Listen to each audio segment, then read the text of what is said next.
To the delicious recipe here on UPRN. And if you're checking us out as well, you can check us out on UFO Paranormal Radio, UFO Paranormal Radio. It's done twice, and also on UFO Gods and Extraterrestrials. And if you're watching also on Facebook, you can check it out off the delicious recipe on Facebook, off of my site Del Lessie, or off of Joe Montaldo, the owner of the station's site.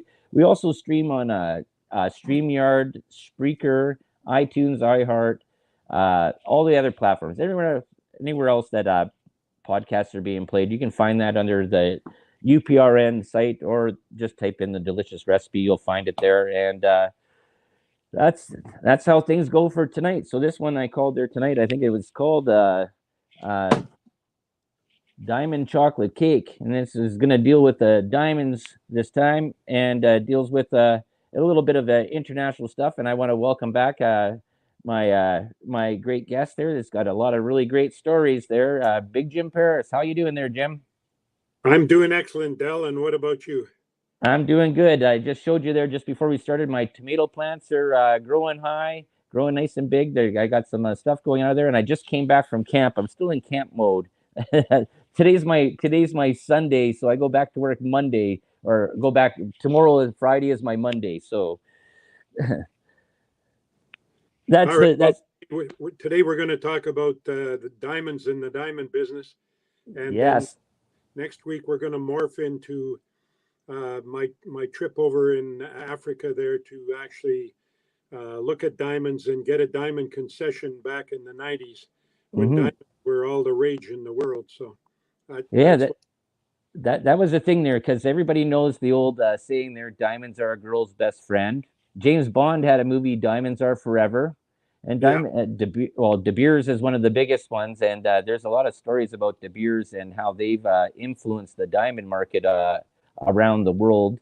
And it's really funny. This goes into a topic that I've also been talking about: why diamonds and why gold, and who was the original source part there that made gold and diamonds so important. Because like ancient cultures, they they got this stuff there, but they didn't have the technology where you need to use this stuff like today. Like gold in electronics, super great, especially in the space program. Diamonds for cutting other stuff. One of the hardest thing, if you know, anybody wants to know about the Moore's hardness scale, diamond is a number 10, and where you get talc powder is like number 1. But out of things is like diamonds, they became such a they're not as rare now as what they used to be, because they can create diamonds now, Yeah, industrial they grade actually diamonds. can. You're right. The synthetic diamonds. Yeah. Well, and then you got the zirconiums that are like, you know, when you cut them, they're very similar to the reflection that a diamond gives off. Right, and it's even in the industrial usage there for like a diamond grit sandpaper, diamond blades. Like, and you use them there too for cutting core too. Diamond blade that cuts core in half, and we always feared that diamonds were so rare, but there seems to be diamond paste, diamond dust, diamond everywhere in the world. Yep, that's for sure. Diamonds are an amazing natural source of wealth. But I'm going to show you a picture here of a young lady. Can you see her? Oh yeah, Ira Thomas takes Ira the Thomas. reins. Okay, yeah.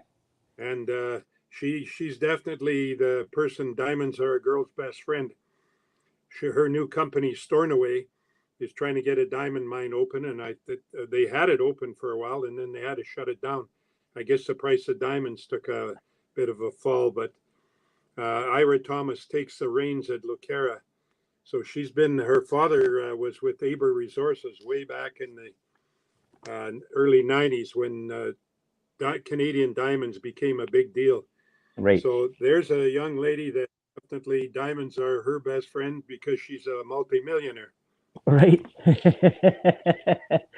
As I always find this sort of interesting when it goes into this whole part about the markets and stuff like that. And who sets the price on diamonds? Well, I think it's De Beers, right?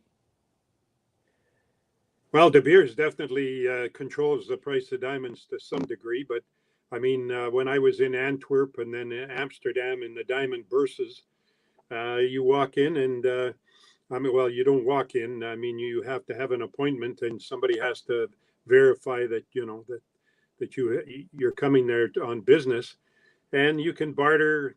The fellow that has the diamonds, the diamond merchant will have them in a bag or in a tissue, and he'll open them up, and you'll look at them with your hand lens and see what kind of quality you think they are, and then you can haggle over the price to a degree. He'll have his price, but Yeah. you can, if he says he wants $10,000 or $100,000, you can offer him something different. So there is a free market aspect to the diamond market for sure. Right. So let's go into this story here. So this starts off with a Canadian here that I guess had found some diamonds, and I'll let you start off there. I guess his name was Chuck Fipke. Oh, Chuck, yeah, from Kelowna. Well, he was kicking around for quite a while in the search for diamonds. He was relentless, and I have to give him credit. He had built a lab in Kelowna, and it was when he was out in the tundra, out in the bush. His wife ran the lab, and some of their kids, I think they had 6 children. Some of the kids worked in the lab as well. And I just want to tell people, I want to show them some. These are what rough diamonds here and here and here. These are what rough diamonds look like. They're a lot different than cut diamonds.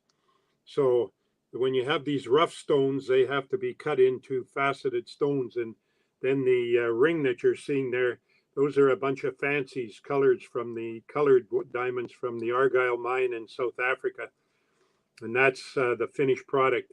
And when you cut them, the diamond jewelers cut them in a certain way so they reflect light back.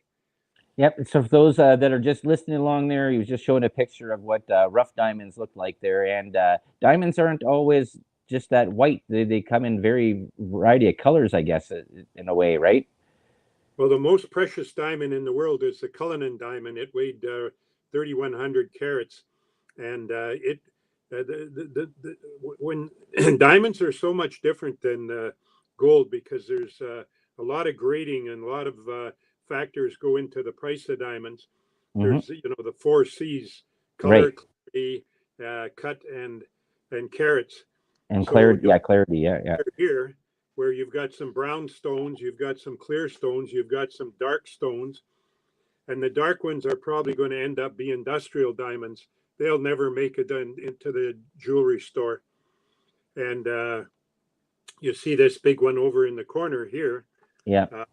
That's going to be a diamond that's going to be very expensive because it's a beautiful clear diamond, and they'll cut that into one big stone, and then they'll cut the remaining pieces. They'll probably get 20 or 30 gemstones out of that one stone there that I'm showing you. Yeah. But they'll make one big one, and then they'll make a bunch of little ones. Well, they have like there's what are the famous diamonds there? There's the Hope diamond, right? That was one of the ones. I guess that was one of the royal jewels and stuff like that.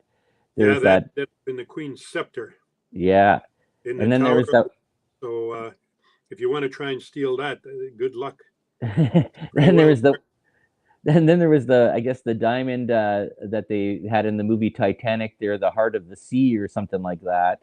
That wasn't actually a pure white diamond. That sort of had like an amber or pinkish tinge to it or whatever. And that Rose wore. Yeah. Called the. It was fashioned after the Hope diamond. The Hope diamond was a dark bluish color, and at the time, any of the colored diamonds weren't thought of as being as marketable as the pure clear ones. And the Hope diamond, unfortunately, had a bit of tragedy associated with it. It ended up in the Smithsonian, but when they made the movie Titanic, it was called Heart of the Ocean, and Rose wore it around her neck. And it was actually a replica of the Hope diamond. But after the Hope diamond was stolen, and Yeah. then it was recut into a different shape. I guess people thought that they were going to fool people, and then it surfaced again in England, and the people that were in the know knew that that was actually the Hope diamond. It had just been cut in a Hmm. different pattern. Yeah. Well, I watched a documentary on it. With I guess with diamonds now is that what they do is they laser etch in I guess a serial code into the diamonds. This is that it was something to dealing with the Jewish jewelers out of New York and stuff like that, so that they could track these things. And maybe it's a part of what De Beers does, whatever, out of their part, so that they know what diamond, how it was graded, and so that this can be tracked. And if it's cut down and it doesn't have these markings on there. So I guess that was sort of a safety thing there, I guess, in a way. So if somebody steals your diamond and it shows up in something else, they can. It's almost like your car VIN number. You've Yeah, heard anything? a bunch of the Canadian diamonds, they have the polar bear on them. So that signifies that those diamonds are not blood diamonds. Mm-hmm. They're the covert diamonds that are traded on the black market, and people are making a lot of money. But there's also people are dying over those diamonds. They're coming Right. from a lot of the African countries that. So just But if you can just explain, because people probably might not know, is what is considered a blood diamond? How did that term come across? well, it's a diamond that was procured illegally in the black market. When I was in Africa, there was a young fellow who was grading diamonds, and there was only enough diamonds in the morning for in the legal market for him to grade half a day. He was a young South Africaner, and he and I sort of got to be buddies over a period of several weeks when I was in Conakry, in the capital city of West Guinea, and he told me there were so many diamonds flowing in through the black market, and those were illegal diamonds that had never been found properly. Probably somebody had been caught uh, on the river with Mm-hmm. 7 or 8 or 10 or maybe 100 diamonds, and somebody shot him, and then the diamonds hit the black market. So that was the significance of the blood diamonds. And Mm-hmm. you'll see at the end of the movie Blood Diamond with Leonardo DiCaprio, Yeah. you'll see Conakry, that the two people that escaped, and of course Leonardo, he's finished. He's going to meet his maker, Yeah. but Spoiler alert, there, people. If they haven't watched the movie. oh yeah, geez, what am I doing? Yeah, you got it, you got it. Diamonds were originally found in India way back in 4 to 6 BC, and diamonds, of course, come from kimberlite magma that comes up fast through a crack in the earth, some kind of they call them kimberlite pipes, It's but a volcanic tube that recesses back down again, right? Is that something how it goes? and there's a layer of carbon down about 19-20 kilometers in the Mhm. Earth's crust, and when the magma comes up through there into the kimberlite pipe, uh, it comes through the and picks up what actually end up being the diamonds from this carbon layer, and the geoscientists feel that it depends on the speed that the magma comes to surface will depend on the number of good diamonds in the pipe when it comes to surface. And in Saskatchewan, in Fort Alicorn, there the diamonds never made it to surface. They hit a layer in the sediments there that was impervious to the Mhm. magma getting through there. So the kimberlite spread out like the head of a mushroom, uh, Right. and that was preserved underground so that all that kimberlite with the diamonds in it is still there. The Wow. problem I understand with the Saskatchewan diamonds is in the star diamonds, they just star gold star what they just changed their name. I've got the name here somewhere, but there's a lot of diamonds, and there's a number of, uh, of good grade diamonds, but there's very few large diamonds. Right. But there's huge tonnages because the heads of the kimberlite were preserved. whereas normally the kimberlite would have flowed out on the surface of the earth, and that big head on like the mushroom head, Yeah. that would have eroded away and just left the top of the pipe there. Yeah. Because there's another one. This might go into the part with Fippke there, but I'd watched this part with Northwest Territories with all these pocket lakes they found up there in the Northwest Territories, and this guy was thinking, well, maybe this is sort of the same thing that you were talking about, and they're wondering why are all these sort of round lakes around there, and he was like, oh, these might be kimberlites, the top part of that, and then they started, in the winter time they were exploring them and going down, they found diamonds in these little round lakes that were all over the Northwest Territories. Well, you're close. You're Yeah. close. What actually happened was when Fippke found the mine that he's famous for, that was back in 1991. He and Stuart Blusen, they actually landed on the shore of one of these round lakes, and what they found there, Fippke's son was digging in the snow and down into the beach sand, and he actually came up with what they call indicator minerals, pyrope garnets, and different things that indicate that you're in the right place for diamonds. Right. But there wouldn't have been very many diamonds actually found. These indicator minerals just told you were in the right place. You had to drill into these kimberlites to actually find out how many diamonds you had and prove that there was diamonds there. Mm-hmm. Okay, so let's go back into here because let's go back with Fippke here. So we started off there. Fippke, what is that? The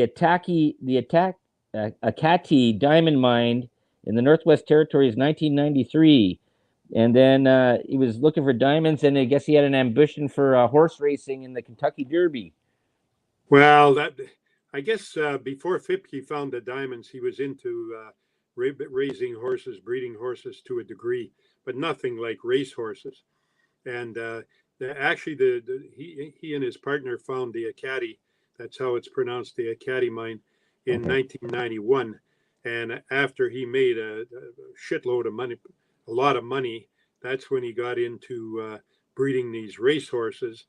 And yeah, he invited me to go to I was sitting with him in Hythe in Toronto there, and he was on his way to the Kentucky Derby. He said, Jim, why don't you come down with me to the Kentucky Derby? And I'm like, well, if I hadn't just bought my ticket home, I'd been on the road doing dog and pony shows for my company at the time, CopperQuest. I said, I'd love to go with you, Chuck. But anyways, that was the year that one of his horses placed in the top 3. Oh, wow. So I missed my big opportunity. But after 2 weeks on the road, I was pretty happy to get home and get a home cooked meal, if you get my drift. Yeah, exactly. Home cooking is the best, my man. That's it. That's slap and tickle. Yep, exactly. So, okay, so you got to remember that way back. So they're finding these diamonds in the caves in India, and then by the 14th century, people were actually learning to shape them, and they were using the dust from the diamonds to actually help them cut and shape these diamonds. Right. And the story I really liked was in 1477 there, the Archduke Maximilian of Austria, he proposed to Mary of Burgundy with an actual diamond ring. And that was a sign of his commitment and everlasting love and the sign of romance. And I don't know whatever happened to that diamond, but that was 1477 when the Archduke proposed to marry him. And do we know if she said yes or no? Probably when she saw the diamond, she said yes. I wonder if she even thought, like, what is this white rock on this piece of yellow metal that you're putting on my finger here that weighs so much? Right. Like, that's I always find this interesting with how people view materialism, right? Like all I did for my thing was just get a tattoo on my finger. I didn't need a ring, and she didn't need a ring, so that was easier. That's a little more permanent than a ring. I guess you can't get divorced that way either. So, well, there was a company here in town called Memory Diamonds, and my lawyer's office was up on the same floor as Memory Diamonds, and it was owned by some local people. And I always found I had a buddy that bought a diamond ring in Toronto, and he paid like $3,000 for it. He bought it for his wife, and I got a diamond ring for my wife, a more expensive cut, and I paid about 2,200 for that by dealing with local people rather than dealing with some of these rip-off artists in the city. And when my buddy saw the diamond ring that I'd bought, he's like, "Oh my God, that's a way better diamond ring than the one I bought." So that made me feel pretty good, anyways. And I patronized local people, Memory Diamonds. I just when you were saying that about the the diamond ring there, it just reminded me of an episode of Ray Romano, Everybody Loves Raymond. And I guess when he went to propose to his wife Deborah, he went and talked to his uncle, and he says, "Hey, I know a guy that you can get a diamond ring, really cheap engagement ring." And I guess it was like a Fugazi diamond in there. So he never told her about that. But his fiance at the time there, she came from a wealthy family, and no women, they're going to go and check out what the stone is and that. And she knew that, but she just wanted to marry him. And so, like, I guess 10 years afterwards, he goes, "Oh, geez, I should go and replace that diamond." Well, she already replaced the diamond, and she took it from her grandmother's ring and replaced it in the in the ring. So he went there and he went and threw the diamond away and put a real diamond in there. But the other, this is the part about this materialism where people get so attached to a stone. Just if you want to check that out, you can check out whatever Everybody Loves Raymond episode. Anyways, about the diamond, it was pretty funny. But anyways, but well, in the early days of the business, the diamonds were found in India, and then they were found in Africa. There was some amazing diamonds found over in Brazil, all around in the same couple centuries. But there was an old diamond trader trick that they used to use on the artisanal miners. And these guys would be working their butts off, panning in the creeks and the streams in Africa, and coming up with a bunch of little gemstones. And they would bring them to these people that wandered around the diamond fields with their money, willing to buy these diamonds. And so the miner would think that he's got real diamonds. And diamonds were known to be the word, it's a Greek word that means indestructible. And right. They were known to be, the hardest thing that existed. And so the diamond trader would take the diamond and he'd put it on a rock or on something that was handy there, and he'd take a hammer and he'd hit it and he'd smash it to bits.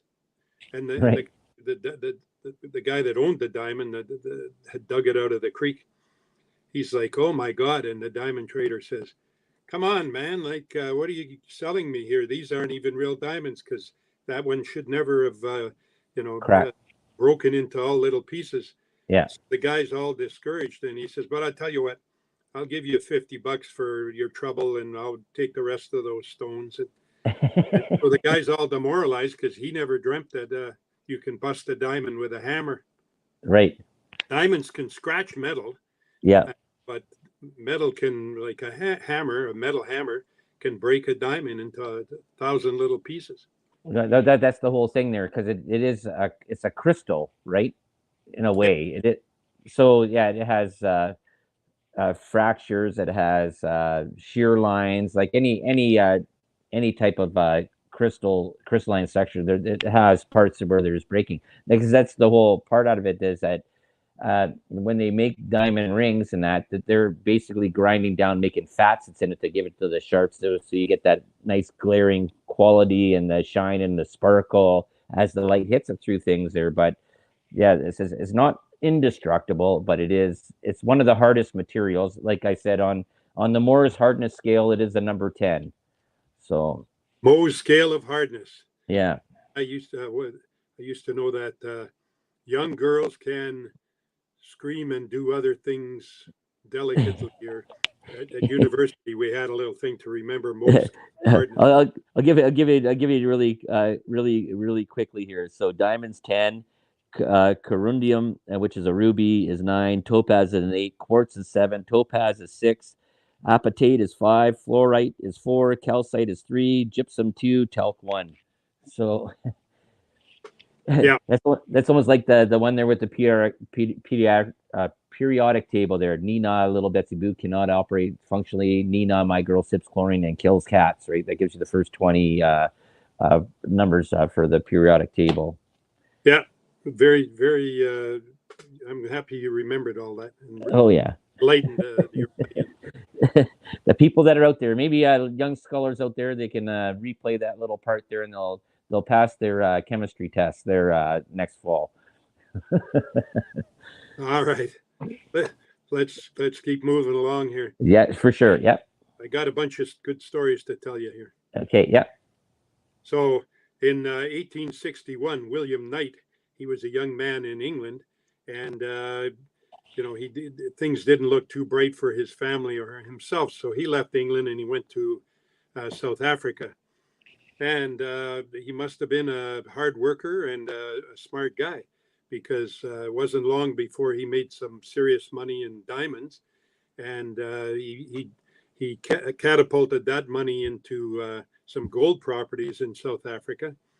And by the year he was back in England in 1880, and he had amassed this fortune in diamonds and gold in South Africa. So he commissioned these builders to build him a mansion, and it was called Horner Grange. And I forget the exact area in England that it was, but you can look it up, Horner Grange. And so that mansion was where he raised his family. He married his wife and raised the family there. And his oldest daughter, her name was Ida. So when her father died, she had married a fellow by the name of Machen, Harold Machen. And when her father died, they demolished the mansion. I guess it was old and a bit decrepit, and they loaded everything in a ship. Now, can you believe this story? There was the things that he'd amassed in that mansion. One interesting thing was William Knight had brought this baboon back from South Africa with him, and it used to roam around on the grounds of Horner Grange Mansion there. And and there's a picture of the King of England sitting on a bench with this baboon sitting beside him. And of course, baboons have those big sideburns, eh? Yeah, yeah. And when the king didn't have his crown on and he was sitting there beside the baboon, you had to look really closely to distinguish who was who. I mean, I'm being facetious, but if he would have put the crown on the monkey there, or the baboon there, he would have said, "Hey, there's the king." Yeah. So, anyways, when they demolished the mansion, he had diamond tiaras made. He had Persian rugs. He must have made like I said, a pile of money down in South Africa there, and they were all in this mansion. So his oldest daughter Ida, when she married Machen, they loaded it all on a ship, and they brought it over to Canada. And Machen was actually a Canadian that had gone to England and met Ida there and married her over in England. And the first place they went to was Chibougamau, and they had like all this stuff in boxcars, and they didn't even unload it. They only stayed in Chibougamau for a period of. And where's Chibougamau? That's way up in the northern Quebec. Okay. La Belle Province. Okay. Way up north of Val-d'Or, pretty much straight north of Val-d'Or. If we know, or northeast of Rouen and Noranda. Right. And so they for people out there listening there, it's hours north of Montreal and Quebec City. So they're looking about there. So yeah, well, Montreal and Quebec are down on the big river, the St. Lawrence River there. Yeah. But Chibougamau is in the middle of nowhere. Yeah. But it was a mining town, and that's where he went originally. He was a lawyer. Machen was a lawyer. And they left all this stuff in these boxcars, all these artifacts, all these treasures. And then they decided he got a practice he's decided they're going to move to Rat Portage. Well, you know what Rat Portage, what the real name of the Rat Portage is, right? The Portage La Prairie. That was where the Guess Who first sang "These Eyes for Me." Burton insisted that I listen to their new song. Rat Portage is actually the original name for Kenora. Kenora. Yeah. Kenora, Ontario. So they had 3 boxcars full of all these treasures, and they built a big house in Kenora. Well, originally called Rat Portage, and they moved all these treasures in there. Unfortunately, Machen died, and there was some circumstances that have never been solved. There was apparently a murder in that house. Somebody was murdered. I don't think the police ever got super involved or found out who it was. But Ida had already built another log cabin mansion called Gold Point Lodge down on Shoal Lake. And after her husband died, her and her sister decided that they were going to move down to this Gold Point Lodge. And I got to stay in that Gold Point Lodge for many nights. And to get to there through Lake of the Woods with all this stuff, they had to hire a big barge, and they had to shoot a big rapids that was about 600 feet long. I believe I never shot that rapids myself. I always used to go to Clyde Bay and come down in my big aluminum boat to the camp there. Right. And for people that know that Lake of the Woods, now we're over by Manitoba, Ontario border there. It's and with the U.S. there, I think it's northern Minnesota. I think it's borders on that. Anyways, but that's where we've moved across Canada a little bit there. Yeah. Yeah, that's right. Kenora's over by the Manitoba border and on the northern Minnesota border as well. So I appreciate you helping me out on that. Yeah. So they move all these treasures from the I guess they left some of them in the house in Kenora in Rat Portage where the murder had taken place, and they move all this stuff down to this. And it was a huge, like I say, it was a mansion. And one thing that was very interesting about it that I learned over the years was they used to bring a person from England over to the mansion to do seances. They wanted to be able to talk to Harold Machen and William Knight, and so this person used to, or several people actually, different times used to come over, and they had these seances. So one night we were sleeping. There was no beds in the place, and there was a big, beautiful library that was in one room, and there was a back-to-back fireplace in 2 rooms. And I remember the people had gotten in there and scattered these books all over the place. I wish I would have picked up a few of them now. They'd probably be worth some money because they were old books. But one night, one of the guys that was working with me from Kirkland Lake there, he shook me awake, and I'm like, what's happening? He says, my God, I just saw an apparition going up the stairs. I said, what are you talking about? He said, it was just, like a person in a sheet going up the stairs. And apparently, I guess he'd got up to have a whiz or whatever, and he saw this thing going up the stairs, and it scared the hell out of him. His name was Kreitz, one of the Kreitz boys from Kirkland. He and his brother were both up there. And I'm, come on. But then we talked to the people that owned the camp at the time, the lodge, and they said, yes, that they used to have these seances, and apparently they felt that this was one of the sort of ghosts that the people that had dredged up was from the seances. So now, just to continue on here quickly, they had a geologist by the name of Frosty Ennis, and they were trying to rehabilitate the old Mikado mine, which was up around the corner on Shoal Lake. It was about 10 miles from where the camp was. The camp was, like I say, they built this big, beautiful log mansion, and then they built a bridge over to an island that was right beside where so Ida had this all planned out, and she got native people to come down, and they built all these beautiful log cabins. There was about 6 of them on the island, and I guess the plan was they were going to open a tourist business, and they were going to have seances and tourist business. So this Frosty Ennis that was their consulting geologist, I actually talked to people that knew him, and they said he got the name Frosty because he was always happy if you put a cold beer in front of him with some bit of frost on it. So he said, you know what, this Mikado mine is going to be a big deal. You're going to find a lot of gold there, because they had pumped it out and and found some gold. The mine had already produced several thousand ounces of gold before they bought the property, and he talked them into putting these diamond. They had 4 or 5 diamond tiaras, these Persian rugs, and there's a lot of it is cataloged in the museum in Kenora, Mhm. and they put it in boxcars, and they made a deal with some Jewish auctioneers in Winnipeg, and they shipped all this stuff into these guys to raise money to try and get the Mikado mine going again. Right. I don't know, just from what the prices that I've heard that they got for like a diamond tiara should have been worth a lot of money. So Mhm. I don't think they got full value for their goods, so as to speak. But anyways, they did raise enough money to keep working on the Mikado mine, Mhm. and that was sort of signaled the end of the Machin era, because they spent the money in the mine and they didn't find enough gold to make it a big mine.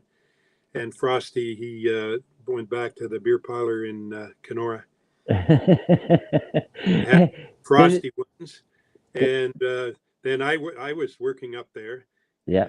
and with the Kreitz brothers, and we were doing some work for a lawyer out of Toronto called Glenn Erickson, and we were staying in that big Gold Point camp. Did you ever find out what all 3 boxcars entailed in there? Yeah, there's an actual list of, well, I don't know about the stuff that came from Europe, but there is a list of everything that was in the boxcars that went into Winnipeg, and that's in the museum in Kenora. Oh, So okay. I I think I have the list somewhere. I had a list at one point in time. There was some people came along later and bought Kenora Prospectors and Miners. It was a company called KP&M, and Mm. they owned that. KP&M was owned by the Machin family, and they were the ones that owned the Gold Point Lodge and the house in Kenora.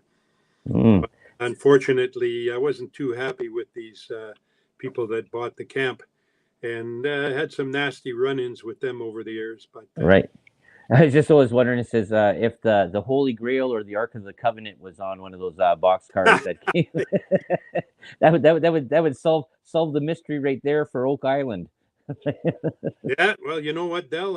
Actually, well, now that seems to ring a bell. I think that maybe you've hit the nail on the head. I think it was, Hit the nail on the head with the claw part of the hammer. yeah. Yes. But anyways, there's been, I mean, South Africa was booming. They found diamonds in Brazil. They found diamonds in the Democratic Republic of the Congo. Mhm. And it wasn't until Fipke found these diamonds up at the Acadie in, I should just check and make sure I've got the 1991. 1981, right? No, no, No, it cut it 1993. Chuck well, was yeah, that story has 93 in it, but truly it was 91. Chuck okay. Fipke and Stuart Blueson, they discovered the Acadie diamond mine, and it turned out to be, a very productive Ooh. mine, still in production as we speak. Oh, And here we go. We go back to this part here. Okay, this is what that was sent there. Is that in 1948 in Flin Flon, Ju- John Julius Johnson showed up with 5 stones that he claimed were raw uncut diamonds. Johnson said he and his partner Stan Schlischroth had found the stones in a wall of blue clay. yeah, well, and you know what? That's a pretty big tip off, because that's usually it's in blue clay where you do find these diamonds, because that's the weathered kimberlite. And I was just a kid, and I heard my dad talking about these diamonds. John Julius Johnson, he was from the Icelandic community down in southern Manitoba there, and his partner Stan Schiltroff, who was an actual Flin Floner, and I think he still has some relatives up there. But they were out on a certain mission, which I'm not going to mention because it gives a secret away. Yeah. And they found these diamonds and they brought them into Flin Flon. And I remember being a little kid and having to go into the beer parlor and all that smoke and haze to get my dad. And the diamonds were, John had them on he'd sent them off to De Beers in South Africa to ask them, are these real diamonds? And, are you interested in talking to me about, he was trying to get 100 square miles concession from the Saskatchewan government. He'd found them someplace in Saskatchewan. And the government said, no, that's insane. We'll never give you 100 square mile concession. So De Beers had sent him the diamonds back. So the diamonds were actually sitting on the table there. And I looked at them and they just looked like sort of ugly marbles. Yeah. They were, dark, and they certainly didn't. I mean, they were rough diamonds, so they didn't look like anything special. Mm-hmm. And anyway, my dad told me later on when I was a teenager that when Johnny had a house fire and those 5 diamonds were in the house fire. But the interesting thing was that the year after he got them back from De Beers in South Africa, guess what happened? Yeah. For the first time in history, De Beers showed up in Canada under the name, under one of their aliases. Yeah, and under an alias company called Diapros, which then morphed into Monopros. And so the year after that, he sent these diamonds, which they weren't really the kind of diamonds that De Beers would be interested in, but they would be more, the type that would be industrial type diamonds. Right. So then we moved our whole operation to South Porcupine, working for the Guggenheim family from New York City. And we were working in mainly base metals. But one day, Johnny and I were in the office there in South Porcupine, the old telephone building. And he said to me, he said, I'm moved down here permanently. I'm never going back to Flin Flon.